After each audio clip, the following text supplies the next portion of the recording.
અને એક જ પ્રોબ્લેમ હતો સંડાસનો. મેં કહું કાકા સંડાસ ની ક્યાં, પણ હતો તે. મેં કહું કેવું તું ને તમારે પ્રિન્સિપલ ને. ગયો હતો હું આચાર્ય સાહેબ પાસે ગયો. મેં કીધું સાહેબ 250 છોકરા ભણે છે અને એક જ સંડાસ હોય. તેમણે શું સોલ્યુશન કાઢ્યું? એમણે સ્કૂલની દિવાલ તોડીને રેલવે લાઈન અંદર લઈ લીધી. મજા કરો કે મારા હારા ભણ્યા ત્યાં સુધી સ્કૂલનું ટાઈમ ટેબલ મોડે નતું, રેલવેનું અઠવાડિયામાં કરી નાખેલું સાહેબ.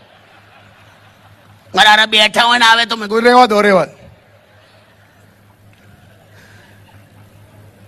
પછી તો કોલેજના છોકરાઓ, તમને ખ્યાલ છે કોલેજના છોકરાઓમાં 3 જ વાતો થાય નોર્મલી. આ 3 જ વાક્યો હોય, આ મારી વાળી, આ તારી વાળી, અને આ કોઈના હાથમાં ના આવે એ વાળી. હા, અમુક છોકરીઓ એટલી બ્યુટીફુલ હોય ને કે છોકરા પોતાની જાતને અંદરથી રિજેક્ટ કરી નાખે, આ નહીં આવે.